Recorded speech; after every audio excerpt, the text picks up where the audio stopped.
You're listening to The Blind Chick, an Aftersight original podcast. We're telling you stories about strength, overcoming hurdles, and living experiences. We see who you really are. Blindness can be an adventure. Are you ready for the journey of a lifetime? We are. Hello, everybody, and welcome back to The Blind Chick. That's Moses Street. And that's Penn Street.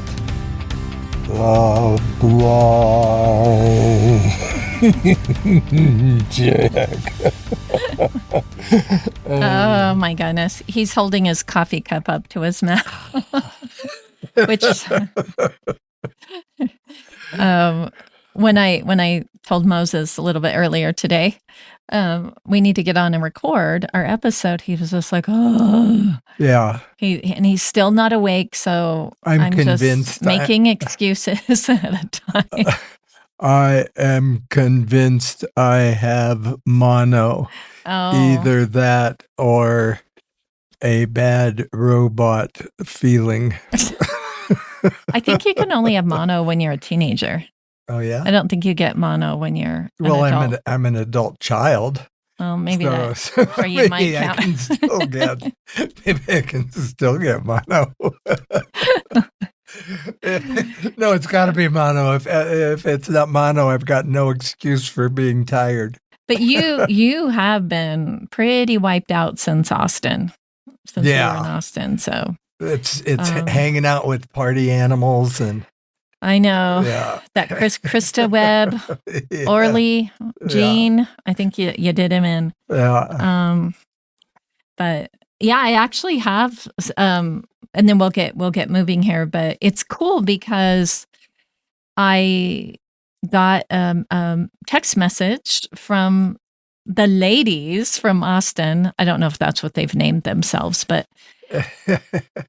we are planning what do they call that? A dude ranch trip for next summer. And it's all as blind chicks are going to get together and go on a trip to a dude ranch. What could possibly go wrong? Yeah. So I'll definitely be sharing more about that as we get closer to that. Do that. You could do like I used to do on the rooftop ride. At the end of the Estes Park tourist season, the town used to dry up, and all the guys would go on this. There'd be about 50 of us go on this horseback ride, and you'd go about 25 miles, stay at a dude ranch, and then you would get drunk. Yeah, pretty much. But they'd have a rodeo. Oh, and like with bulls and cows? No. Oh. It was a little safer. Oh, but that was So you guys doing rodeos, maybe some skeet shooting? I do have to say, barrel racing. Always wanted to ride a bull. Like, yeah, I don't know if I would have the guts to do it now, but that was my dream, to grow up and be a cowgirl. And marry a cowboy, of course, but I could at least get half of that. Ha, ha, ha. Yeah. Me to be more like the little kids trying to stay on the back of a sheep as it races. The mutton buster. Yeah, I'd be a mutton buster. You would. I'd be so good. So he's waking up. We are. We're delirious. This is the holiday season, though. We had Thanksgiving. Thanksgiving was really fun. We spent it with family and friends, and of course the food. Too much food. It was all delicious. And then Moses and I have a Thanksgiving tradition where we go. We usually, not every year, but most years we go to a movie after dinner's over. And so this year, we're not going to name any names, but Chance, we let him pick the movie, and it was Hamnet, which... And I really wanted to see it, too. Yes, Moses did. I had no desire to see it, but when it comes to tradition, you just go with the flow. Yeah. And so when we got to the theater, I realized quickly we had pretty much the worst seats in the house. We were in the very back row, like literally the back of the theater was at my back. So Penn couldn't see anything on the screen. I couldn't see anything. There was dialogue, but not a ton of dialogue. And so, but there was enough dialogue for me to realize pretty quickly it's going to be the saddest movie that we've all ever experienced. And so do you want to tell them, just don't give it away in case other people are going to go see it. But yeah, for me, it's anybody who has experienced loss should go see the movie, and any kind of loss. I don't know if I agree with that. I feel like you would be more depressed. You'd be re-traumatized. Well, partially it was cathartic for me. It was kind of like, well,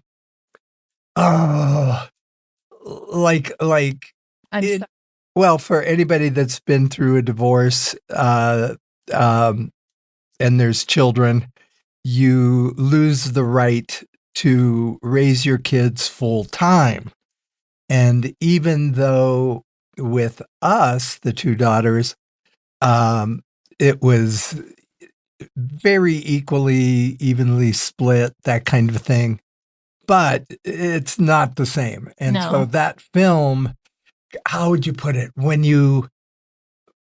It's kind of like sharing the experience and realizing, wait a minute, everybody has lost somebody. Everybody has that, because there's a crowd scene where everybody, I don't know how to do the film. I'm stumbling all over That's this. Okay. I mean, it basically is a story. It's a made-up story because we don't really know that much about Shakespeare, or did he even truly exist? Or did he even write? Was it plays? Multiple people who wrote the plays or whatever?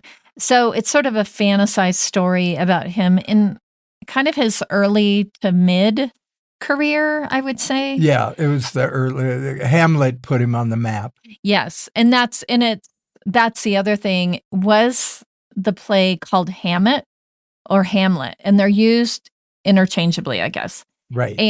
But it's so depressing. I'm just saying, it's so depressing. But it was, this is just a tidbit, because the Shakespeare controversy did a bunch of people write it and just put it under the heading of Shakespeare, because the Civil War photographer Matthew Brady, everybody thought that he had photographed the whole Civil War, this one guy with maybe a couple helpers. And not only did he not do that, he was the greatest photographer of that period. If you were anybody before the Civil War, you went to Matthew, and after the Civil War, you went to Matthew Brady to do your portrait. He was the go-to guy. Right. But something like at least 20 different photographers photographed the Civil War, and Matthew Brady was almost blind during the Civil War. Oh, that's right. I remember hearing. Yeah, and that. but he was a showman, and he would show up at all the big events like Gettysburg and that kind of thing. And he had a helper to set up the camera for him, because they're using 4x5, 11x14 cameras, which I've used those cameras. In fact, most of my early career was 4x5. And it takes, it is a dramatically different So his way of helper shooting. would make the camera. Yeah, and set up the composition, and then he'd would just step click up and, the button. Well, I'm sure he did it very dramatically. Kind of like somebody else I know. Yeah. I do want, Moses was not feeling well, but we had tickets to a performance. And I really want to give a shout out to this little theater in Golden, Colorado. It's called Miners Alley. And it's not a very big theater, but it's so sweet. And I went with some really good friends, Chance, who picked Hamnet, and my friend Jen. Yeah, my friend and coworker Jennifer, who works here at Aftersight. And it was the most sweetest thing ever. Complete opposite of Hamnet. It was my favorite Christmas movie is It's a Wonderful Life with Jimmy Stewart. And it was, the play was the radio show of the movie before it became a movie, because it was a radio show before they actually, made a movie out of it. And so the stage, they let me have a tactile tour, and I got to feel everything, like all the noise makers. And when they came up to Penn, like so many people with low vision, having a really good memory, Penn basically described the whole thing to me, so I feel like I was there. Yeah. I mean, it really was super impactful for me. But they came up to her and got her and said, "Do you want to do a tour?" It wasn't like exactly. It wasn't planned or anything. But I did find out, though, that like not a ton of theaters, but there are quite a few that will do a tactile tour on a specific show or at a specific time, as well as do audio description, which I didn't know they even did audio description. So that's exciting, because I really, really liked the theater, the staff, and just everything. But it was so sweet because the whole stage was set up like a 1940s radio station. And then when the actors came in, they were all dressed like they were in 1940s. And it was just incredible. And the woman that gave me the tactile tour, she gave me some inside tips too, that the actors were going to do that weren't audible. They were just visual, like how they looked at each other and flirted with each other and stuff like that. The staff was just amazing. So if you are ever anywhere near Golden, Colorado, check out the Miners Alley Theater, and whatever will be playing there will be amazing. And it was so cool. And Moses and I, we are going into the crazy holiday season. Yeah. We try really hard to do things during the holiday, not just pile a bunch of gifts under the tree for each other. We actually try to go to films or theater or different holiday activities versus. And gifts tend to be things to do. Yes. So movie tickets, theater tickets, concert tickets, camping trips. Camping trips. Like we plan other trips. Yeah, climbing gyms. Except I do have to say, gifts are my love language, part of my love language.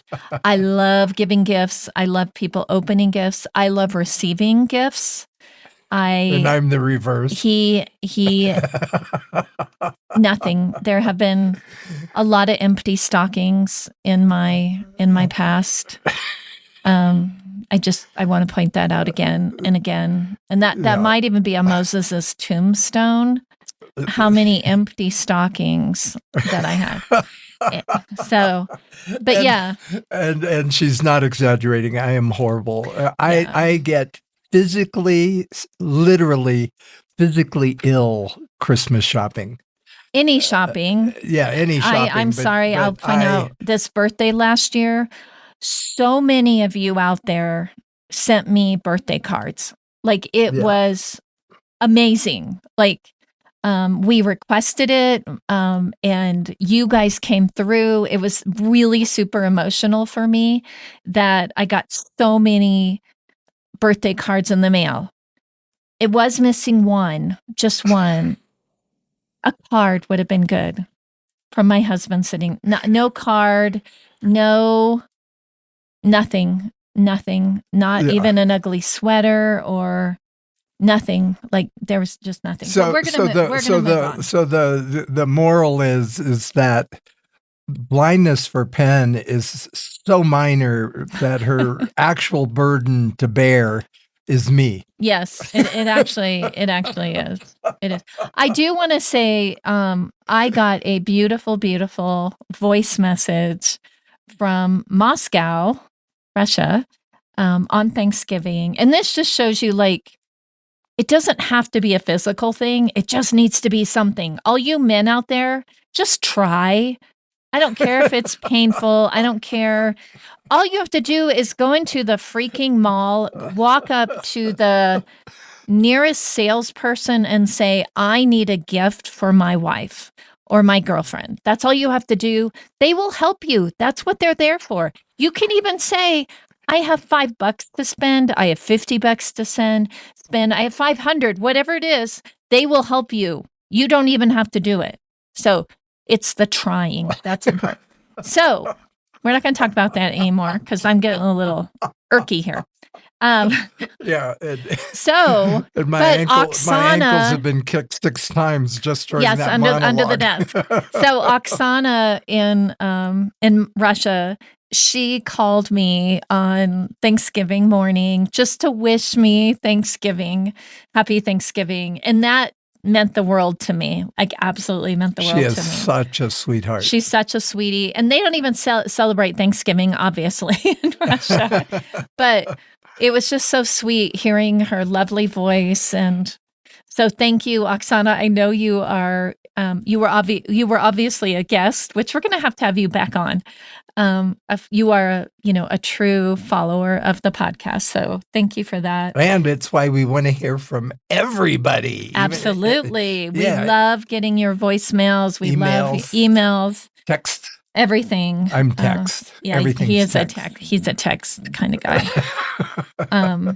I do want to give a little bit of a shout out to last week's episode with Austin Seraphin. If you have not listened to last week's episode, Austin has an amazing story, and he's just super interesting. He worked in the corporate world. He still is a super ham radio. But he really tells his journey about how he got completely burnt out. And it really physically, affected him. And he turned to Eastern medicine, Eastern philosophy, and really turned his life around and is in a much better place. But it was just such a treat. And it's what we're going to be talking about, because we are slowly switching to Eastern medicine. And I'd have to say again, because in the first probably 20 years Penn and I were together, we had a Korean-trained acupuncturist, and he had the perfect, what do you call it, kung fu fighter name. His name was Hung Pao. No, it's Pao Huang. Just so you know.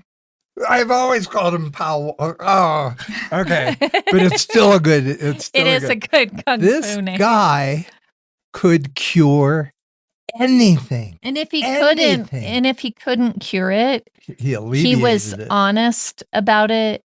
But he did alleviate everything. Some of the symptoms.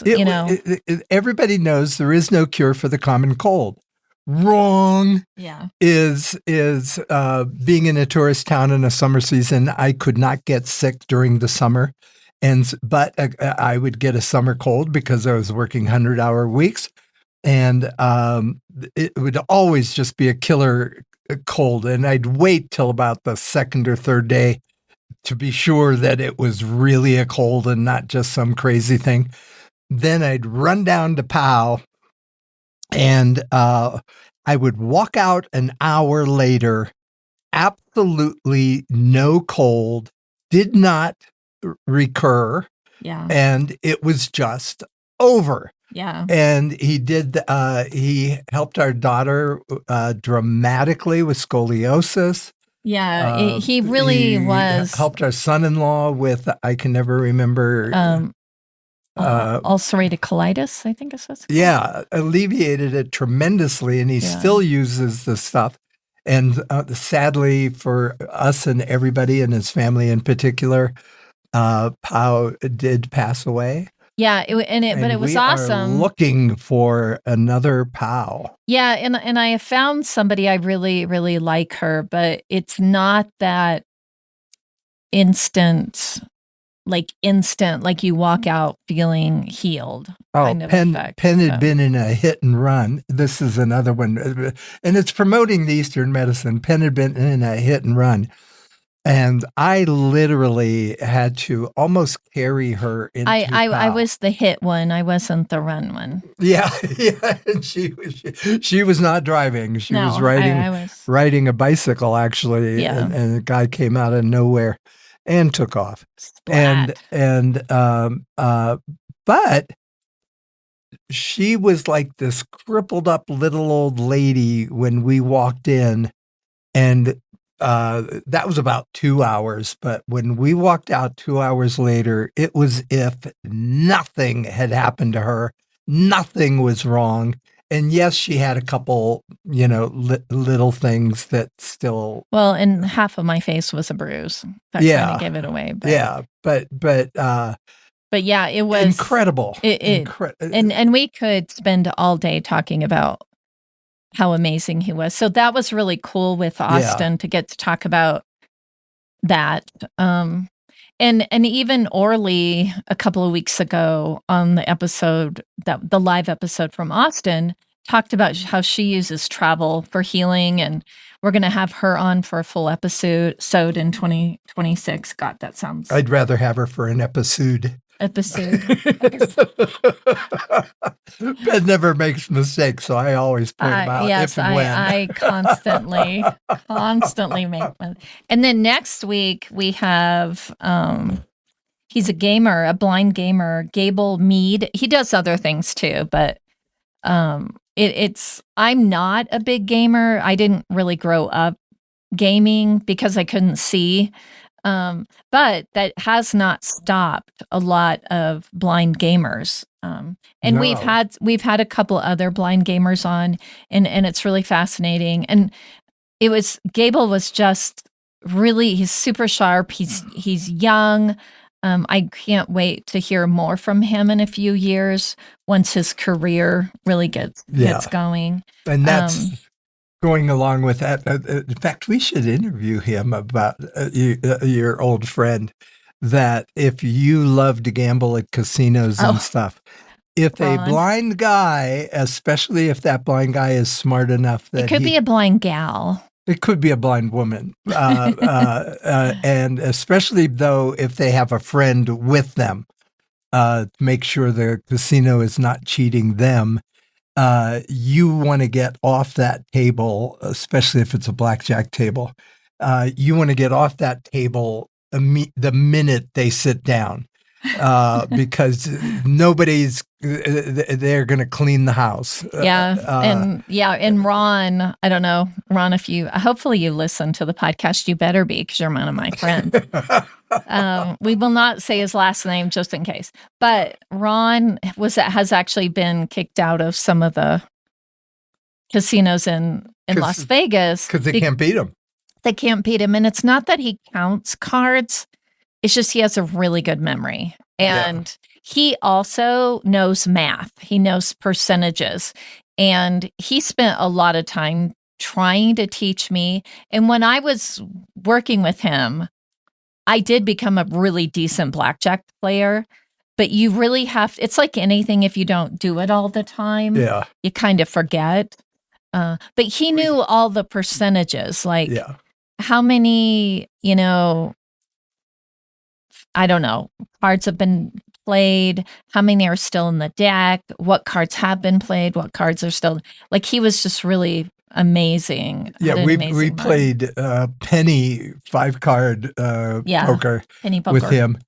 He would tell you, he's not, obviously he was 100%. And so he's, but as he would deal to you, he'd tell you what card he was giving you. And they were not brailled, I'm just saying. Because they were not marked. And he just knew. And then he'd tell you what your hand was. If you were going to win, you paused, and he'd tell you what your hand was and how you won. Yeah, it was crazy. And he made a good living. Yeah, he did make a really good living on it. But we could. And So the holidays are coming up, and however or maybe you don't celebrate them, which that's fine too. I know Moses probably would wish that we didn't. I cannot wait until January 4th because it will all be over. But it ends good because we're doing a family birthday. Yeah, Moses' birthday is January 3rd. So I think it's ironic that he doesn't like holidays, and yet his birthday is like the bookend of the holiday season. That could be what's wrong with me, which is what we're going to talk about. Yeah, I mean... this is going to be about a 10-hour podcast because of what's wrong with me. But I do feel bad for people whose birthday falls... Pretty much like my little sister, her birthday is November 28th. And so often it falls on Thanksgiving. Mm-hmm. And so she never had, I mean, it's a whole other story why she never had birthday parties growing up, but none of us did. But she never had birthday celebrations because it was always the week of Thanksgiving, and who wants birthday cake and pizza and normal stuff you have on your birthday the day you are eating too much anyway of turkey and stuff. And then they've just had 3 months, 2 to 3 months of holiday after holiday. Oh my gosh, now it's his birthday. Yeah. So, but it's primarily a big deal because I could care about birthdays. Although I was in absolute shock that when I hit my 30th birthday that I had lived that long because of a wild, and I used to call it misspent youth until I was talking to this one big Hollywood producer, and he goes, I never had a misspent youth. I had more fun than was legal. And so I guess I did not have a misspent youth. No. It was so fun. But the birthday's the top of it. But to jump into the last part of our conversation is Penn leading to the dark humor joke that when you lose your sight, it would be really nice if that's all that happened. Okay, you just went blind, and you had that horrible Some people trauma. might disagree with you. Yeah, but there's generally, when you see a disabled person, there are so many things wrong. And so for Penn, blindness is huge, but minor compared to everything else that's wrong with her. And like when we met, nobody expected her to live to 30. And I thought, okay, I'm going to outlive this young hot chick. but and I have perfect health, rarely get sick.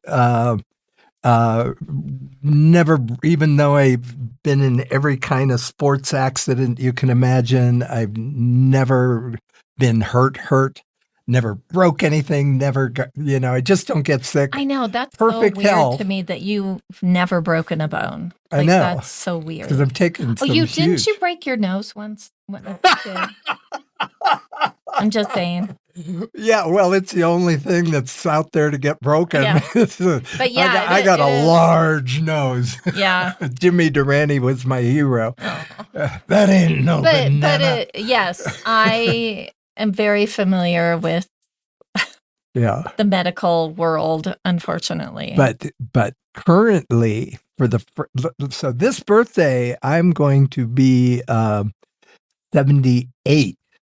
And so for the very first time, the last month or so, I'm feeling the effects of old age.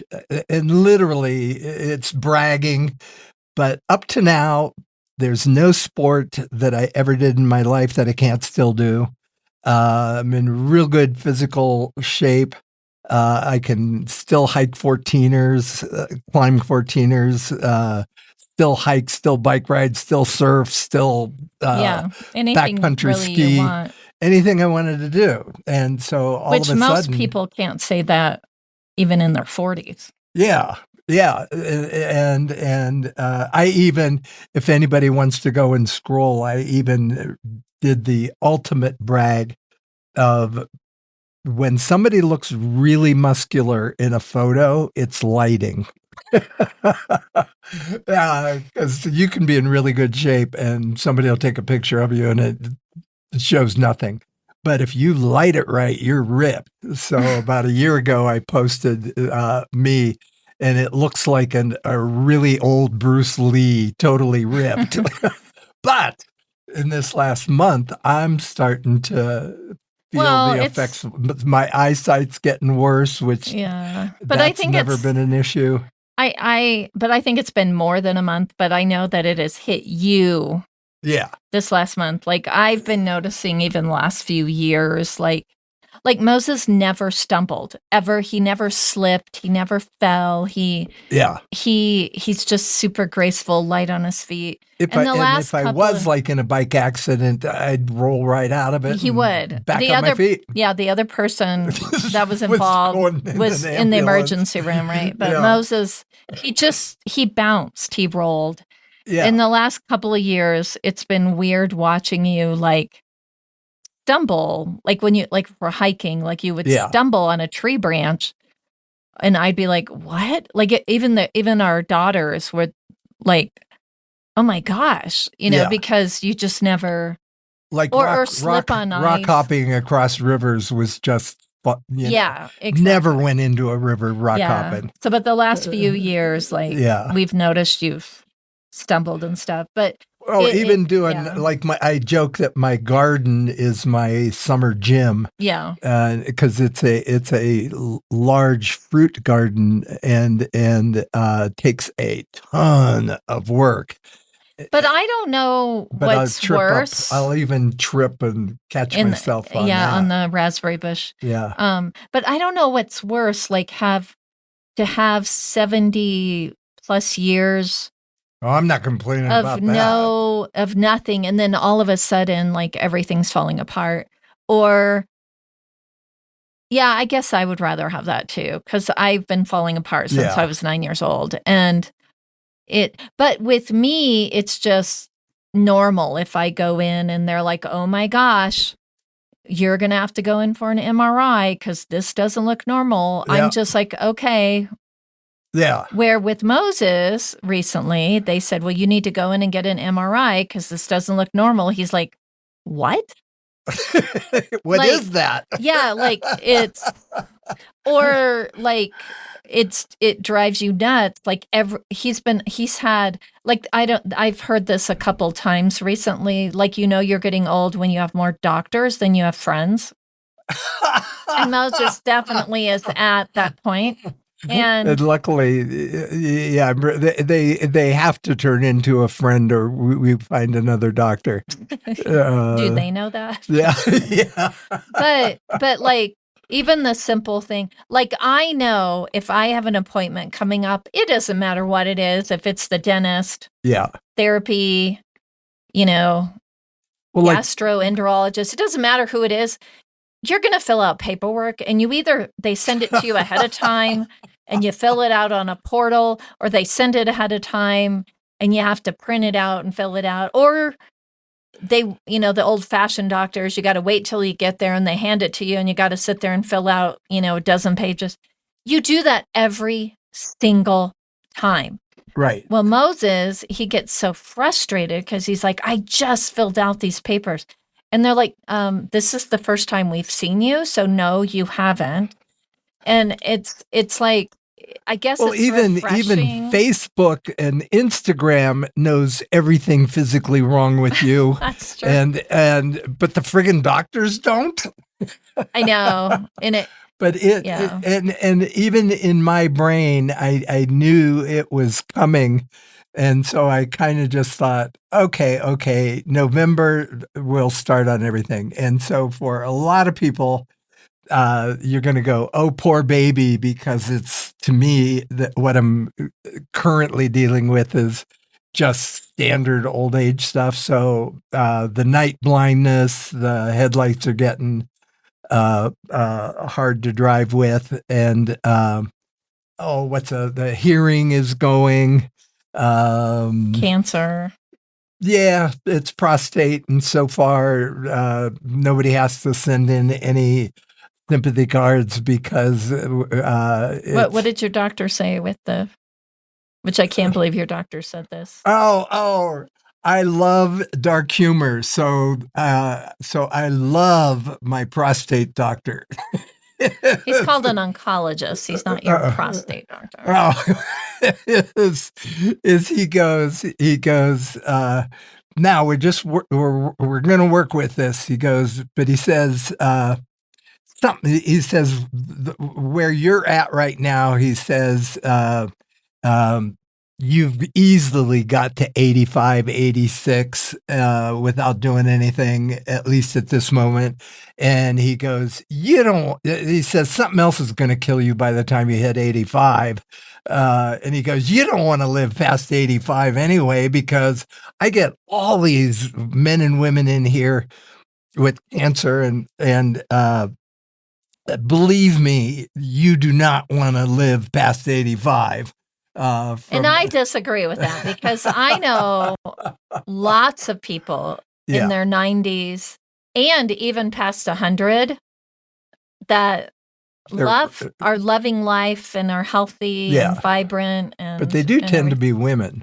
They do. Yeah, that is true. I think every single one of them. And the one thing they have in common is they are very social, very active. Yes. Like I got to meet my photographic hero, George Harrell, who was a Hollywood photographer, and we hung out in Beverly Hills for a day. And guy was just sharp, and he's telling me all these great stories, like who was Mommy Dearest? The woman who was Mommy Dearest, he was crazy about. Joan Crawford? No, that was no. But they might have had a fling. He got probably, because he just thought it was horrible that her daughter had written that book, and it wasn't until late. And I thought, I'm hanging out with a 60-year-old, okay, who's really energetic, really physically. You thought George Harrell was 60? Yeah, when I was hanging out with him, because you were probably 30. Yeah, I was in my 30s, and didn't find out till later that at the time I was hanging out with him, he was 92. Wow. See? And he was still that was the decade when he was 90 to 92 that he was photographing the beat Paul McCartney and Fleetwood Mac, and he was his career was just taking off. Yeah. Again. Yeah. Yeah. Yeah. I think, though, I've read this, and I think it's a fact that you will live a longer, healthier life if you buy your wife Christmas present and birthday present. I think that's a fact. That probably is a clue. I bet you George Harrell just showered his wife with Christmas present. Could be. I think that was what it was. And you can. This is another one because we are looking for alternative medicine, but the movie Hamnet, going back to that, what it did for me is I'm sitting here going, I'm going through all this old age stuff, mental stuff, like you like they say when you're about to die, your life flashes before you. Well, what they don't tell you is when you get old and you're not dying, your life does not flash before you, but it goes through your brain all day long, and it's a totally different story than what you thought it was when you were originally going through it. And so after Hamnet, I thought, wait a minute, I love therapy. And so yesterday I went to my first therapy session and lucked out. When you go to therapy, if you don't get an aha moment the first visit, unless the first visit's purely getting to know each other. But even this one was a get to know each other. We hit it off really well. He liked dark humor too. And so we made a lot of bad jokes about all my bad decisions. And, but if you don't have an aha moment, some kind of breakthrough by the second visit, be really nice, but drop that therapist, get another therapist, and research all the different types of therapy there are. Yeah. And so yeah, we definitely are big fans of mental health, and because I've noticed a change in you. I know it's only been a few days, but I think we all. I mean, Moses and I've been together for 38 years now, but you can't rely on your spouse for your mental health. And so I think it's important that you find other people to fulfill those. Yeah, I was trying to grasp that. Are we going to have a big argument after this podcast? No, we're not. No, we're not. We don't do big arguments. No, not anymore. In fact, there was, because we're big on therapy. Penn's doing, we just call it going in for a touch-up. Tune-up. But to give you an idea, because Penn and I work on our relationship, and it's always been a thing that if one of us comes up that they see in the other person, you point it out, and then that person goes and gets a therapist. And we've never done couples therapy. I would be leery about that one. You each go to your own therapist, but this a thing with the contractor happened, and there is a type of if an event threatens me and I can't grasp why the things are going sideways, I get really, really crazy upset. And it actually is a wonderful feeling, but not for anybody that's around you. Nope. And I stayed really, really, really, really calm in the ordeal that I went through, because it does no good to yell at people. And then Penn comes home, and I know that I can't talk about anything or I will explode on her. She, of course, has nothing to do with this story outside of she's got to come home, and I'm there absolutely, totally insane. And so from all the work we've done with each other, it was as simple as she goes, you want to talk about it? And I go, it is absolutely impossible to talk about right now for me. And it would not be fair to be in a conversation with you now, because I would just be horrible. But I'll tell you when I'm over it in a day or two, and we'll talk about it. And that's what we did. There was no argument. There was no fighting. There was no ill feelings. Penn didn't have to feel crummy or guilty because, we said. And then a couple days later, we sat down in our Archie and Edith bunker chairs with our cup of coffee. We had the greatest 2-3 hour conversation with no arguing, no anger, no nothing. Because the fuel was gone. Yeah. You wait till the fuel's over, and you're talking about it like you're talking about other people, and we both have learned each other's triggers, so we don't use triggers on each other. Yeah. Like in that conversation, I did not bring up her birthday once. Ha ha ha. That was, but I would have that night that I was crazy. Right. And so, So if you're going through anything, get help. And I think the holidays add fuel to that, right? Lot. Like, because they bring up maybe like, I know for me, with my brother Tim not being here, he was one of my favorite humans on the planet. He was my big brother, and it makes me sad that he's not here, because he always got me a birthday present and showered me at Christmas. But or maybe, or like both my parents are gone. Like, holidays can bring, even if you're having the best holiday in the world, but if it's triggering like missing people, or maybe you're alone for the first time. We have a couple of friends this year that have gone through divorce this last year, and it's the first time they're going to be without their kiddos. Yeah. And so even if you have like supposedly the Hallmark Christmas, it can still trigger things. And so I think around the holidays, I think we all need to take extra care of ourselves and extra care of the people we do love. Give them an extra hug, or give them a little bit more space when they're asking for it. So yeah, exactly. Yeah. The seasonal depression. Yes. And it's hitting me hard this year.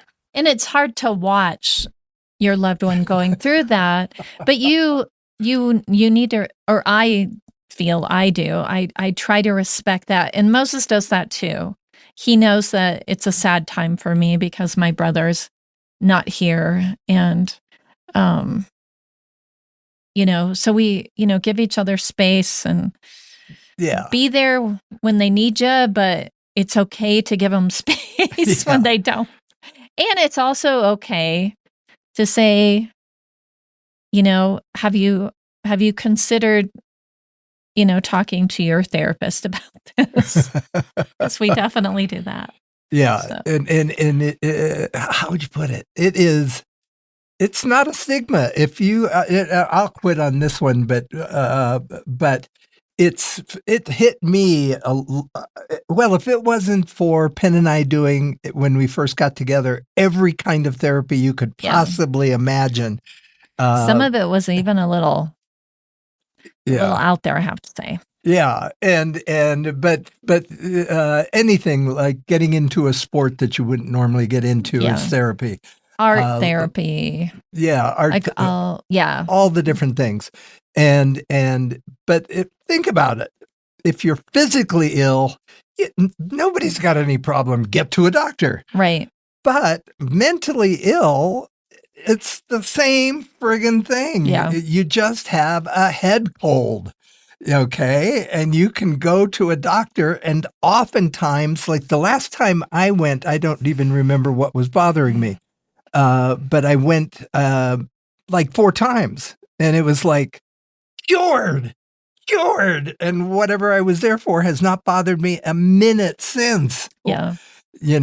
And then the one big rule to remember with the holiday season, if you're seasonally depressed like me, is if your partner is really irritating to you, you have a problem, and it's not them. Yeah. There's something aggravating you, and you need a fight. So I should shower myself with gifts this year. Is that what you're saying?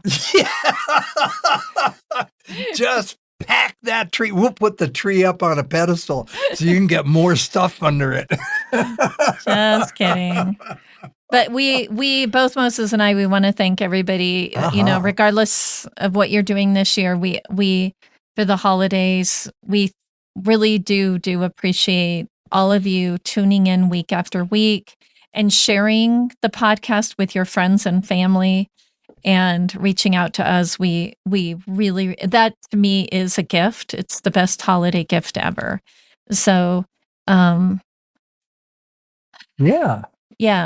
And Moses and I talk about it a lot outside the podcast too, about how much we just really care about all of you all around the world. And it's just so sweet to us that our little craziness that we share with you week after week means something.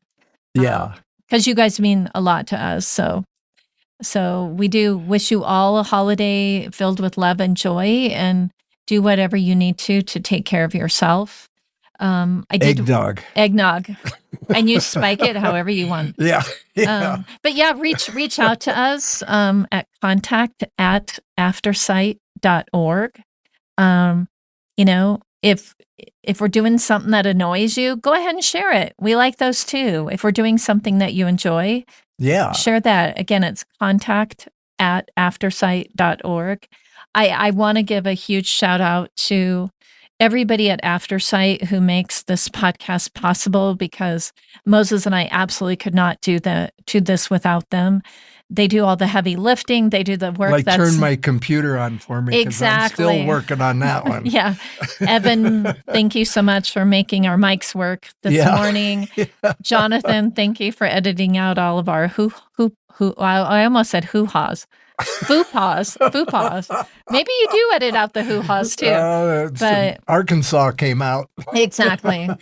And definitely thank you, Kim Wardlow. You're the best director, the best leader of our motley crew that could possibly be. Thank you to our board. Thank you for supporting the work that we do in our community.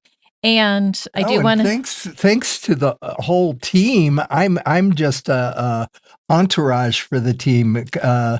But we love the friendship that permeates this whole office. Everybody, we all like hanging out together. We all like doing stuff. We think, it's a where family. Can you work that everybody there is your friend? It's a family. Yeah. And thank you all for supporting Aftersight during Colorado Gives Day. It's not too late to support us. If you got a few extra change or a lot of extra change that you would like to donate to Aftersight, we help all of Coloradoans who are blind and low vision, and we do it absolutely free of charge. We've been doing it for over 35 years. But all of you made Colorado Gives Day a success this year. And if you need a tax write-off, we're a 501c3, and you don't have to be in Colorado to make that happen. Just go to our website, aftersight.org, and hit the donate button. Every single dollar goes back into our community. So we love you guys, and don't forget to be kind to yourself this week and find a way to be kind to somebody else. It's good for your soul. Yes. And I made it. You made it. Okay, now you can go take your nap. I'm going back to sleep. All right.